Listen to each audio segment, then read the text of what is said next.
வணக்கம். இது தமிழ் டைலாக் 2.0. இந்த 8 பேர் கொண்ட குழு உள்ள போனாங்கல்ல, வைல்டு கார்டா. இந்த 8 பேர் கொண்ட குழுவும் பார்த்தீங்கன்னா நைட்டு தனியாக மீட்டிங் போடுறாங்க கார்டன் ஏரியாவில். இப்போ மீட்டிங் போடும்போது ரவீந்திரன் தலைமையில் போடுறாங்க. ரவீந்திரன் வந்து இனி நமக்காக கேம் ஆடுவோம், ஒருத்தர் இல்லை 2 பேர் வந்து மாற்றப்படுவார்கள், அந்த டாப் 5ல போகலாம் அப்படின்னு அவங்க சொல்லிட்டு இருக்கிறாங்க. டாப் 8ல் ஒருத்தர் 2 பேரை மாற்றப்படுவாங்க அப்படின்னு தானே சொன்னாங்க. ஆனால் அவங்க வந்து டாப் 5க்கு பிளான் பண்ணுறாங்க. சரி, டாப் 5ல் நம்மால் ஒருத்தர் உள்ளே போனால் கூட நமக்கு சந்தோஷம்தான், அந்த கேமை இனிமேல் ஆடுவோம் அப்படின்னு சொல்லிட்டு பிளான் போடுறாங்க. இதில் தர்ஷா வந்து இவங்க வர்ஷினி கேட்டாங்க ஃபஸ்ட்டு. இங்கே வந்து நேற்று வரை பார்த்தீங்கன்னா நான் முத்துக்குமரனுக்கு சப்போர்ட் பண்ணிட்டேன் ஃபுல்லாக. முத்துக்குமரன் தான் எனக்கு பிடிச்ச கண்டெஸ்ட்னு சொல்லியிருக்கிறேன். இப்போ நான் அவருக்கு எதிராக கேம் ஆடினா கண்டுபிடிச்சிட மாட்டாங்களா அப்படின்னு சொல்லிட்டு அவங்க சொல்ல, அதுக்கு சிவகுமார் வந்து பதில் சொல்லிட்டு இருந்தாரு, நம்ம ஒரு நாள் தானம்மா பண்ணியிருக்கிற, இனிமே வந்து பண்ணால் அதெல்லாம் எவ்வளோமா பண்ணிட்டு இருப்பா, கொஞ்சம் நேரம் பேசியிருப்பா, அதெல்லாம் ஒன்றும் நினைக்க மாட்டாங்க அப்படின்னு சொல்லிட்டு அவர் சொல்கிறாரு. அப்புறம் தர்ஷா வந்து சொல்கிறாங்க, நம்ம இப்படி மீட்டிங் போகிறத பார்த்து அவங்களுக்கு டவுட் வராதா அப்படின்னு. அதெல்லாம் முன்னாடியே கண்டுபிடிச்சிருப்பாங்க. என்னதான் அவங்க கண்டுபிடிச்சாலும் அது ரியலாக நடக்கும்போது அவங்கள மைண்டில் வந்து அது ஹீட் பண்ணும், அப்படி அவங்க வேற மாதிரி ரியாக்ட் பண்ணுவாங்க. ஸோ அதனால நான் ஒரு பிரச்சனையும் கிடையாது, அதை பண்ணலாம் அப்படின்றாரு. இதில் என்ன பிளான் போடுறாங்கன்னா, ரயானை வந்து தூக்கி மேலே எடுத்துகிட்டு வந்து நிப்பாட்டுவோம்.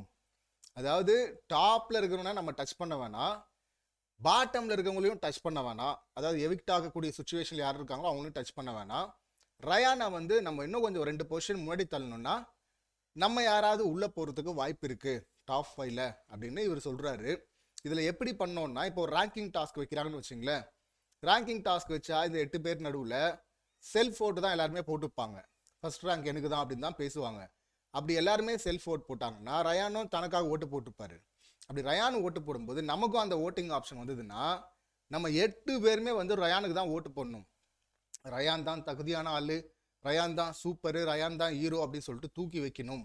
அப்போ 9 ஓட்டு அவர் தான் ஃபஸ்ட்டு வருவார். இது எல்லார் மெயின்லேயும் போய் ஹிட் பண்ணும். அப்போ கேம் வந்து மாறும்.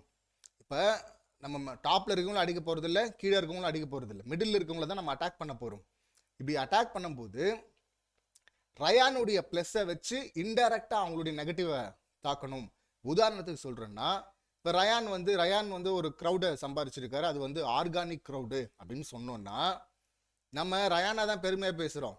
ஆனால் ஆல்ரெடி சௌந்தர்யா மைண்டில் என்ன இருக்குது, இன்ஆர்கானிக்கா, அதாவது பெய்ட் பாட்ஸு இல்லை பிஆரை வச்சு வெறும் ரியாக்ஷனை வச்சு உள்ளே வந்துட்டாங்க அப்படின்னு ஆல்ரெடி உள்ளவே டாக் இருக்குது, வெளியவும் அப்படி தான் இருக்குது. ஸோ இது அவங்க மைண்டுக்குள்ளே இருக்குது, எல்லாருமே அதை சொல்லிட்டோம். இப்போ இவனுக்கு ஆர்கானிக் அப்படின்னு நம்ம சொன்னோம்னா அப்போ அது இன்ஆர்கானிக்கா அப்படின்னு சொல்லிட்டு அவங்களுக்கு ஹிட் ஆகும். ஸோ அப்படி தான் வந்து அட்டாக் பண்ணும். சௌந்தர்யா வந்து ரொம்ப சாதாரணமாக அட்டாக் பண்ணுறாங்க சாச்சனா, ரொம்ப ஈஸியாக அவங்களுக்கு வருது. என்ன அவங்க பண்ணிவிட்டு அதுக்கப்புறம் பேக் அடிக்கிறாங்க, ஏன்னா வெளியில் நெகட்டிவ் ஆகிடுமா அப்படின்னு சொல்லிட்டு. அது மட்டும் இல்லைன்னா சாச்சனா சிறப்பாக பண்ணுறாங்க சௌந்தர்யாவை அப்படின்னு சொல்லிட்டு அந்த பக்கம் சாச்சனாவே கொஞ்சம் ஏற்றி விட்டாரு. இப்போ இப்படி பண்ணும்போது இன்னொன்று நடக்கணும். அதாவது அவங்க ஓவராக அழுது, நம்ம ஓவராக அடித்து அவங்க ஓவராக அழுது ட்ராமா பண்ணாங்கன்னா சிம்பத்தி ஓட்டு அதிகமாகிடும். ஸோ அதை வந்து நம்ம பண்ணக்கூடாது, அளவாக அடிக்கணும் அப்படின்லாம் சொல்லிட்டு இருந்தார். இதில் நம்ம பேசிகிட்டு இருக்கிறோம், யாரும் இந்த பிட்ரேயல் கேமை வந்து இங்கே தயவுசெய்து ஆடாதீங்க அப்படின்னு சொன்னார். ஏன்னா இந்த கூட்டமே அப்படி தானே, எதிரில் ஒன்று பேசுவாங்க, பின்னாடி போயிட்டு இப்படியெல்லாம் பேசினாங்கன்னு சொல்லிட்டு அங்கே போட்டு விட்டாங்கன்னா, அதுலேயும் முதல் வார ரெக்கார்டே இருக்குது அர்ணவுக்கு. இங்கே டீமில் பேசினெல்லாம் எடுத்துகிட்டு போயிட்டு பெண்கள் டீம் கிட்ட, அதுலேயும் குறிப்பாக தர்ஷா கிட்ட சொன்னவர் தானே இவர். அதனால தானே அந்த ஆண்கள் டீமுக்கும் இவருக்குமே அந்த சண்டைலாம் வந்தது ஆரம்பத்திலே. முதல் 2 வாரத்திலே வெளியே போயிட்டாரு. அப்போவே அந்த சண்டை வர்றதுக்கு காரணம் பார்த்தீங்கன்னா அவர் ரொம்ப நல்லவன் நான் அப்படின்னு வேஷம் போட்டது தானே. ஸோ இப்போ தர்ஷாவும் இந்த டீமில் இருக்கிறாங்க, அர்ணவும் இருக்கிற, அப்படி அர்ணவ் பக்கத்துலேயே வேற உட்காந்துட்டு இருக்கு அப்படி. ஸோ நிச்சயமாக பண்ணுவாங்க. அது இல்லாமல் சாச்சனா முத்துக்குமரன் என் அண்ணன் அப்படின்னு சொல்லிட்டு சாச்சனா இதை பண்ணுறதுக்கு வாய்ப்பு இருக்குன்னு தர்ஷா குப்தா சொல்கிறாங்க. அப்போ சாச்சனா வந்து இல்லை நான் அதை பண்ண மாட்டேன் அப்படின்ட்டு இருந்தாங்க. இப்போ இவர் ரவீந்திரன் வந்து சொல்லிட்டு இருந்தாரு, அங்கே வந்து கெஸ் பண்ணுருவாங்க நம்ம அவங்களுக்கு எதிராக கேம் ஆடுறோன்னு. அதுலேயும் குறிப்பாக இன்ஃபர்மேஷனை வாங்குறதுக்கு சாச்சனாவோட இருக்கிற பாண்டை வந்து முத்துக்குமரன் தப்பாக யூஸ் பண்ண மாட்டான், ஆனால் யூஸ் பண்ண வாய்ப்பு இருக்குது. இப்போ நானும் சாச்சனாவோ முத்துக்குமரனுக்கு எதிராக விளையாட மாட்டேன்னு சொல்லிட்டு முத்துக்கு தெரிஞ்சாலும் அங்கே ஒரு சுச்சுவேஷனில் எதிராக பேசும்போது அவர் வேற மாதிரி தான் பாப்பா அப்படி. இப்போ அந்த பாண்டை யூஸ் பண்ணி ஏதாவது இன்ஃபர்மேஷன் எடுக்க முடியுதா அப்படின்னு சொல்லிட்டு சாச்சனா கிட்ட முத்து ட்ரை பண்ணுவார்.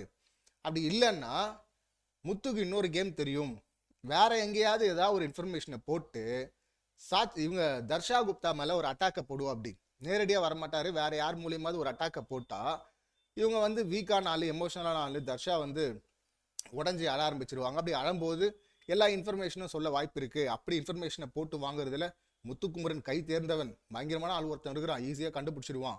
ஸோ அதெல்லாம் நம்ம சிக்காம உஷாரா இருக்கணும் அப்படின்லாம் இவங்களுக்கு சொல்லிட்டு இருக்காரு. இது ஒரு மூடர் கூட மாதிரி தான் இருக்கு. ஏன்னா நிச்சயமா எது பண்ணாதீங்க அப்படின்றாங்களோ சொல்றாரோ அதை தான் பண்ணுவாங்கல்ல. இந்த மாதிரி தானே உள்ள இருக்கவங்களே அப்படிதாங்க, டாப் 8ல இருக்கவங்களும். அவங்க மட்டும் என்ன, இப்போ விளையாடிட்டு டீமாக விளையாடிட்டு கடைசியில் பழி போடணும் போது பார்த்தீங்கன்னா இங்கே கோவா கேங்கில் இருக்கவங்கலாம் ஜாக்லின் மேலே போடுவாங்க, இந்த பக்கம் மற்றவங்கலாம் சேர்ந்து முத்து மேலே போடுவாங்க. இது வழக்கமாக நடந்துட்டு இருக்குல்ல, ஒரு வாரமும் பார்த்துட்டு வந்திருக்கும்ல. அப்படி இருக்கும்போது எல்லாமே ரவீந்திரனுக்கு மேலே தான் இதை போட போகிறாங்க அப்படின்னு நினைக்கிறேன். வீக்கெண்டில் வச்சு செய்ய போகிறார் விஜேஎஸ். இதில் விஜேஎஸ் வீக்கெண்டில் செய்கிறத விட இவர் என்ன கேம் ஆடுறாரு முதல்ல, இவர் வந்து முத்துவை நேரடியாக அட்டாக் பண்ண மாட்டேங்கிறாரு. பட் முத்துவும் ஆப்போசிட்டில் வருவார், நம்மலாம் நமக்காக தான் விளையாட போகிறோம் அப்படின்னு இவர் சொல்கிறாரு. ஆனால் இங்கே வெளியே வந்து இவர் சொன்னதெல்லாம் முத்துக்கு சப்போர்ட்டாக பண்ணுறேன். நேற்று வரை பிக் பாஸ் கண்டிக்கிற வரை அதுதான் அவருடைய கேம். இவர் எதுவுமே பண்ணனாலுமே முத்து ஜெயிச்சிருவா. அப்படி டாப்பில் தான் இருக்காரு அன்அஃபிஷியல் ஓட்டிங்கில், அஃபிஷியலும் அவர் தான் இருப்பார்.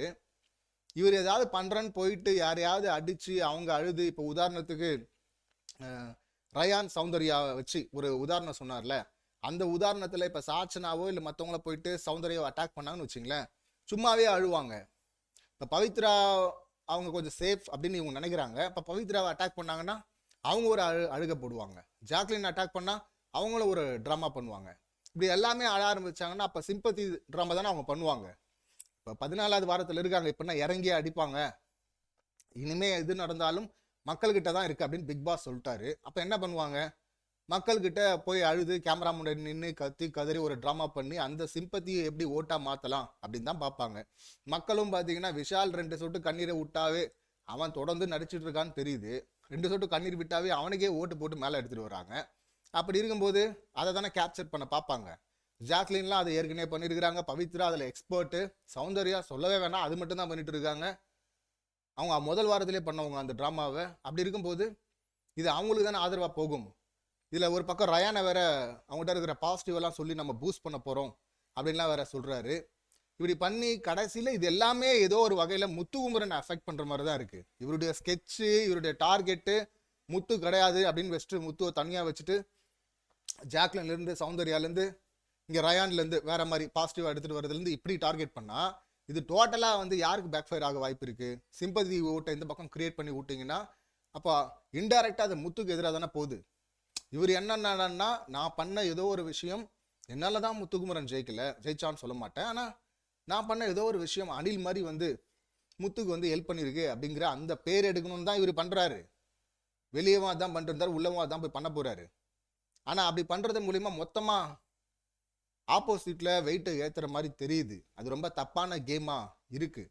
அது வந்து முத்து பேர்லாம் சொல்லாமல் எங்களுக்காக பண்ணோம், எங்கள் கேமுக்காக பண்ணோம் சொல்லிட்டு போனால் அது வேற, அது என்ன வேணால் பண்ணிட்டு போங்க, ஆனால் முத்து பேரை வந்து சொல்லாதீங்க அப்படின்னு தான் நமக்கு சொல்ல தோணுது. அவர் அங்கே தான் வருவார் திரும்பன்னு வச்சுங்களேன்.